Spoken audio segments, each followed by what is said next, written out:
Hello, I'm the Angry Spork, taking issue with DC vs. Marvel. Previously, we learned that eons ago, a pair of cosmic twins created the multiverse via egotistical fighting, leaving shards of themselves across said multiverse that either became portals or people like Axel and a guy I'm calling Patch. Unfortunately, the brothers are now aware of each other and want their respective superheroes to fight in order to determine which universe lives and which dies. It's 2-1 in DC's favor right now, so let's see how that scale tips.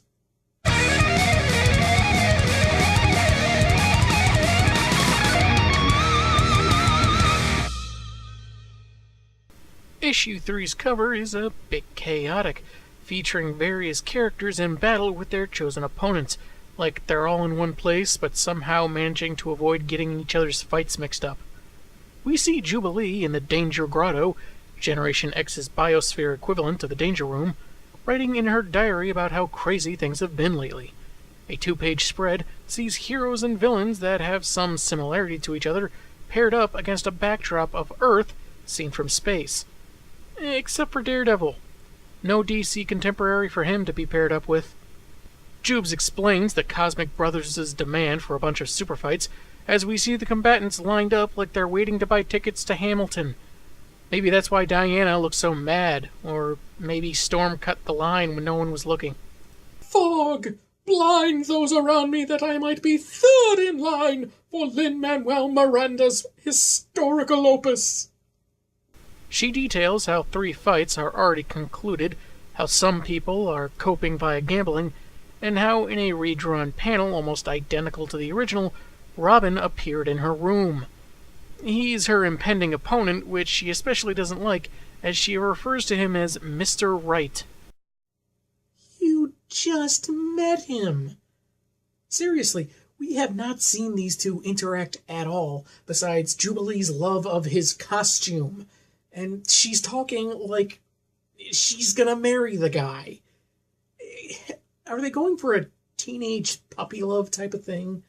I mean, if they develop it further, which incidentally they don't, I could see it, but right now it's just kind of childish. And I know they're teenagers, but still. However, it could be worse. She could have met post-Flashpoint Tim Drake. Speak of the devil, he finds her after an undetermined amount of time being overwhelmed by the grotto, asking if she wants to go for a walk. Accepting the offer, Jubilee writes a farewell in her diary, hides her fear with a brave exterior, and the two are transported to a balloon warehouse. I guess cosmic powerhouses aren't above a little condescension for teenage crime fighters. She kisses the boy wonder, and they start the fight neither one of them wanted. Young Miss Lee feels like her powers give her an unfair advantage until she somehow loses sight of Tim in between panels, and is then tricked by a discarded cape. She's tied in a bat line, losing the fight without landing a single punch. Robin, however, had never planned on punching her, but does plan on untying her. And with a panel framed like that, I say again, it could have been worse had he been post-Flashpoint Tim Drake. New 52 Tim is just terrible is what I'm saying. Meanwhile, in space! Green Lantern, Kyle Rayner, get over it Jeff Johns, is battling the Silver Surfer, with whom he crossed over in the previous year. Written by issue scribe Ron Mars, no less. Again, neither of them wants to fight, but lament they have no choice. Kyle's medieval-themed Robo-Dragon loses a head-on collision with the Surfer, much to the latter's chagrin. And because the male audience has been so underserved in this story, we cut to Catwoman fighting Elektra. Both questionable options for heroic champions. Weird thing is, Marvel's contender gives first blood to her opponent, but we see Catwoman already has tears on her suit and clear damage to her skin. Guess they had to give Miss Kyle something. Selina does most of the chatting, dodging a sigh and noting her preference for whips. She gets cut off mid-innuendo by the surprisingly strong assassin, who settles for dropping the purple-clad thief a few stories into a container of sand, not wanting to kill her simply because beings more formidable than Galactus wanted them to fight. The poses, the skin-tight outfits, the camera angles, it's a pretty cheesecake-heavy fight scene. Which, granted, it's not exclusive to the 90s, but far more common then than I think it is now. However, it doesn't quite stop there. After reporting on the cat burglar's defeat, Ben No, Call Me Peter Riley asks Lois out on a date. And while she thinks he's a nice guy, the flattered reporter presents her engagement ring and her cleavage. And given how low-cut her blouse is, it doesn't look like she's wearing a shirt or anything underneath. Professionalism! Anyway, Clark is suddenly right behind the photog, who suddenly realizes he's very much like a bug in comparison and slinks away. He chides himself in private before being teleported away. So what, do these cosmic forces decide to wait so his identity wouldn't be revealed? Why would they care? Anyway. And Lois seems to get a little stern with Clark, given how that situation just went down, and that's when Jonah bursts in with news that Hulk is fighting Metallo, and he wants the betrothed journalists on the case. Fortunately, one of them has already left. Innocent lives at risk. Property damage. The makings of a great story. Then how come so many movies do it so poorly? Answer me that, Jonah. Further bringing into question the passage of time in this story, Axel Asher is in denial that he's a shard of the Cosmic Brothers. But Patch, as I call him, needs to convince him further so he'll help preserve reality. The old man grabs Axel's wrist, unleashing his sleeping powers and giving him a guise that best suits who he is. Patch appears as a homeless man, and Axel has a suit as decade-appropriate as his first name. With Patch's time almost up, whatever that means, the young man must now become the keeper of the gateway between universes, only seen as a box because that's the form the old man gave it, and may become something different for this newbie to the mantle, the Access. Oh, and now is the most crucial moment then for any previous keeper, and he needs to maintain balance. Good luck with that, kid. On to a seedy bar. In space! Where Wolverine begins his brawl with Lobo, it being one of the latter's hangouts, evidently. A meat hook is no match for a mutant healing factor, so their fight takes them behind the bar, and after a moment passes, it's Logan taking a victory puff from a random cigar. Don't know if that's his and he was saving it, or he's bogarting an alien smoke. Let me start off by saying that I'm more familiar with Wolverine than I am Lobo, in large part because of my upbringing, including the X-Men animated series of the 1990s. So while kid me was fine with this outcome at the time, Lobo has gone toe-to-toe with Superman! Superman! And this isn't even Wolverine with his adamantium. This takes place after that got pulled off his skeleton. Again, I like the old Knucklehead, but he's not incapacitating someone that's fought the last son of Krypton. Back on Earth, it looks like the power of Thor involves an even skimpier outfit when wielded by an Amazon. Yeesh, artists really did go overboard on cheesecake in this issue. Storm arrives, and Diana is certain that the X-Man stands no chance of victory while she wields Mjolnir, so she abandons it in the interest of fairness.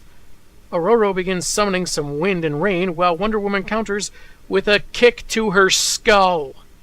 Really, the fight should be over then and there, but all it takes is a couple lightning bolts to take the fight out of the warrior princess. Again, because the X-Men cartoon came along before Superman or the Justice League cartoons, I was always more familiar with Storm when I first read this, but come on, it's Wonder Woman. All those years of Amazonian training, she just said she had the strength of the Greek gods, and a kick to the head doesn't just end the fight right there. Storm doesn't have super strength or a healing factor or invulnerability. This was such a mismatched fight that was handed over to Marvel. Next is the fight between Superboy and Spider-Man.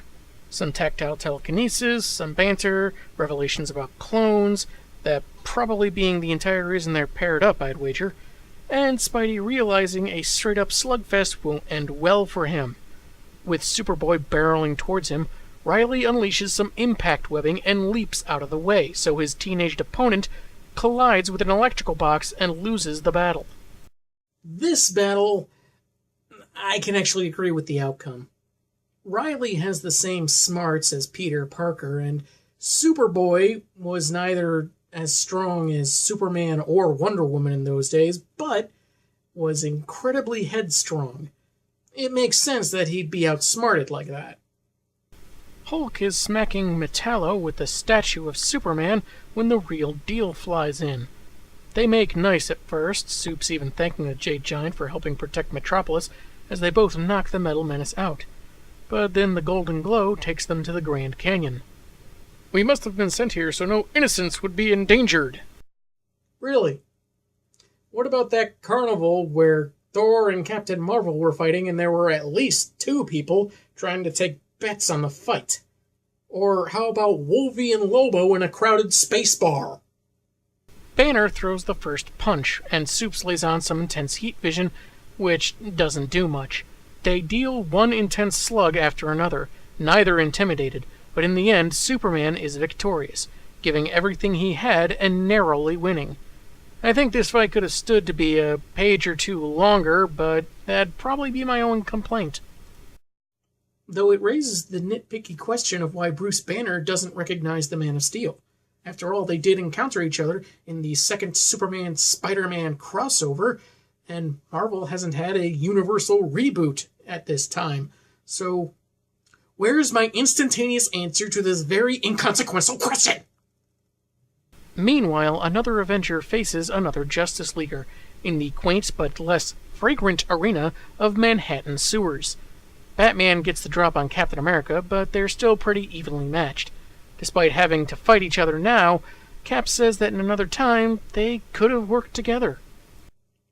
Another time indeed. After hours of fighting, they could keep going until exhaustion decides the victor, and Bats would rather find an alternate solution. A lot of that going around. Cap would too, but they haven't much choice. Each of them exposits how it is they came to be who they are, and save innocence and stop evil, though now deciding they may as well see this match to the end.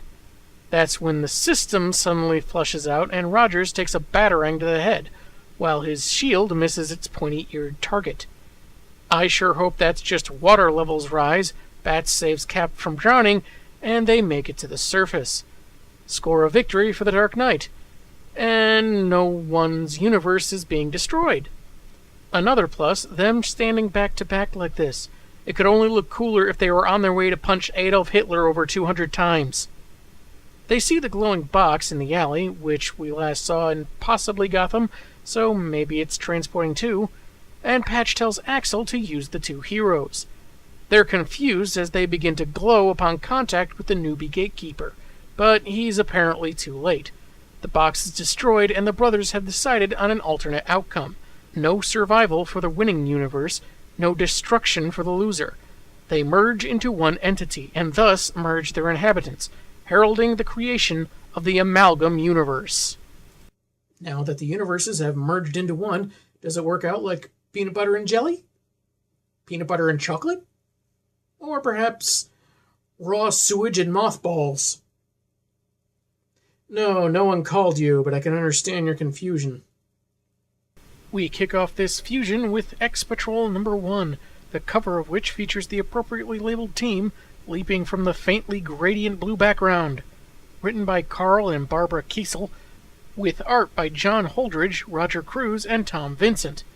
We open on the X Building, clearly named for its subtlety, rumored to have been built for a World's Fair way back when, and New York simply developed around it. Makes total sense, right? Narration says someone quietly bought it, and we see a woman in a trench coat gain entry with a code. She sheds her coat, revealing her revealing outfit, and meets the rest of the X-Patrol. A green individual speaks like Hank McCoy, but the orange bikini model suggests his thoughts are more baseline than his spoken words. So the late arrival introduces herself as Janet Van Dyne, aka Elasti-Girl, even noting how eye-catching her costume is. But hey, she's not afraid of a little feedback. Be honest. I'm thinking of changing it anyway. Rob Liefeld had an idea or two, but I'm not sure more pouches and less fabric would balance things out. Also, he suggested I get rid of my feet and bend my spine in impossible ways. Janet, claiming to be as in the dark as everyone else, tried to get everyone to let their hair and masks down, but the big metal guy doesn't feel like that idea. It's all noise to the warrior woman, and when the green one grasps her arm, suggesting better ways of wasting her time, she blasts him aside and threatens him with her sword, only to be blocked by the resident metallic bruiser. Elasti-Girl breaks up the fight by growing in size, and the fifth in the group, Paige, prepares to use the dial she grasps. Everyone's attention is drawn to the one that brought them together, in the shadows while sitting in a hover chair, as he describes the patrol's origins one by one. First, Shatter Starfire's reign as the ruler of the subatomic kingdom of Tamojaran, which fell into civil war and led to her rescue by Spider-Boy, bringing her into their world. Beastling, aka Hank Logan, was saved by his parents from a fatal disease, but in turn became a hairy creature able to morph into the strange beings from his fever dreams. Paige Guthrie, stopped before she could leave for some unknown reason, stumbled across her dial artifact that focuses her latent mutant powers when she dials HUSK, allowing her to turn into any number of superpowered beings. Yeah, I could get into more specificity about which characters are being merged here, get into greater detail, but I don't think this video needs to be any longer. Suffice to say, it's not just each amalgam character being a mishmash of one of each DC and Marvel. Elasti-Girl here is at least 3 different characters. Paige can incorporate a whole bunch at once, and that's not even getting to the ones where I can only recognize one characteristic being mashed with another. For example, Pyotr Rasputin has a twin brother, and the two have the same facial deformity that forced them to wear masks all their life. But one thing that separated them, literally, was the revelation of his mutant ability to turn into living metal. Despite being saved from a speeding car, his brother was not thrilled, possibly out of jealousy, and left. And then there's Janet, whose gambling proficiency earned her the nickname Domino, and had her mutant powers activated by inhaling volcanic gases while on an expedition. As one does. Her ability to grow and shrink has made her an asset to their host, meaning she knew the nature of their meeting the whole time. Man, team-building trust exercises are going to be really awkward now. Eventually, the mystery man reveals himself. You see, I come from a place where mutants banded together for protection from a hateful world determined to destroy them, where stories are passed from parent to child with awe and respect. My name is Niles Cable, and I am your future. You'll find your ginger wigs and beards in drawers in the locker rooms. Weird thing, though, since this is the first time everyone's meeting each other, some of them have the X-themed clothing already, like Beastling and Husk. Under his guidance, this band of misfits can become the legendary X-Patrol. Beastling is hesitant until it seems all the ladies are on board, and Pharaoh Man is keeping his reasons for joining to himself, as they are suddenly now aboard a Blackbird. Beastling asks about the possibility of wealth and women in this hypothetical future, but Cable only knows certain details, such as their glorious deaths. So, this patrol follows a madman, or is on a suicide mission. Either way, we are doomed. The subtitle was right! I gotta sing the Doom song now! Doom, doom, doom, doom, doom, doom, doom, doom, doom! Niles, having survived the likes of Brother Blood and Mystery Mortis, says that how they live matters more than their deaths, which won't be for a while yet. While the others figure death threats come with a costume, and that they'll be able to help people along the way, Star doubts anything on Earth will be able to kill her anyway. That's when their leader tells them they're headed for a fight with Dr. Doomsday, whose very name evokes his battles with the JLA and the widening of people's eyes. A plane-destroying missile is a clear sign they've crossed into his territory of Latveria, and those able to fly catch those who can't, so long as they watch their claws. Pharaoh Man, however, elects to create an entryway into the castle. Shatter Starfire notes her concern with getting back to her own people, and Niles retorts that only with hanging with the patrol for now can she achieve that. Piotr has already begun engaging their foe in battle, with the bony Doc displaying his power to fire energy blasts that even have Doom as part of their sound effects. You don't know how many perfectly good blaster gauntlets he threw out simply because they went zap or pew pew. It's wasteful, I tells you.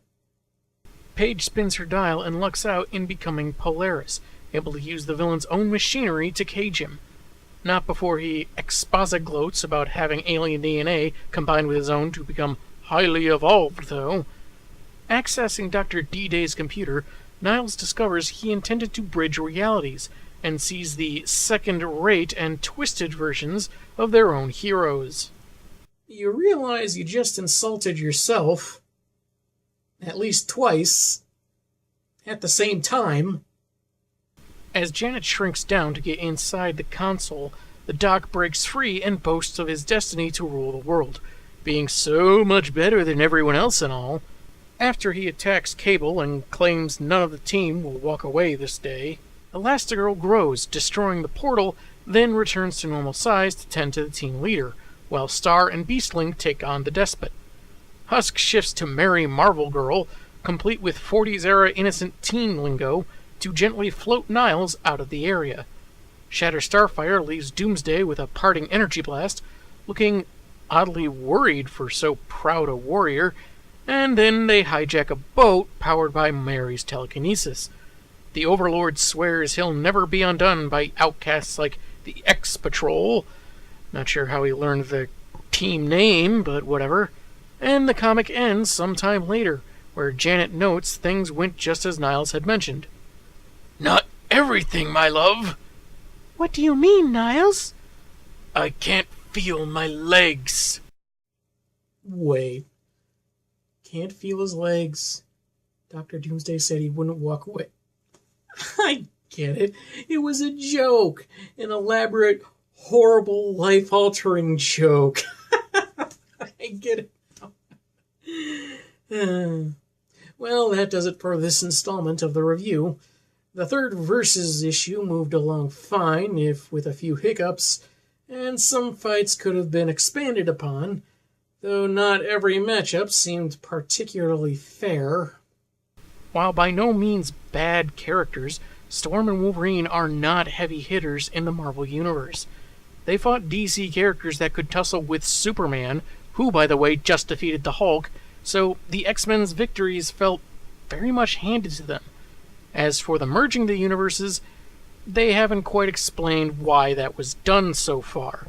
Sure, for this gimmick of seeing characters get combined, but, that's marketing and everything.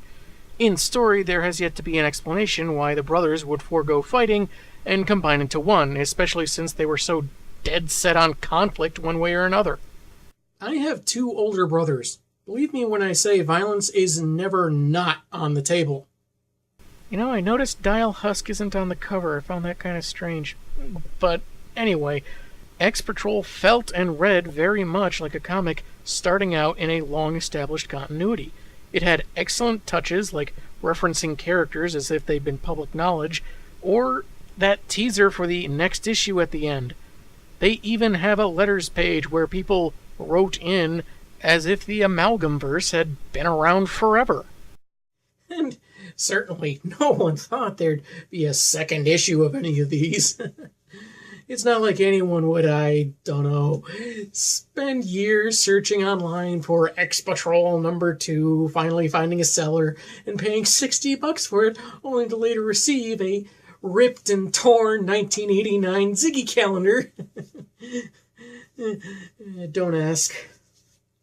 Certainly aided by the use of DC's Dial H for hero property, the unique designs of the merged characters was very well done, but the comic does have a more consistent use of shameless cheesecake typical of the era than Versus #3 had.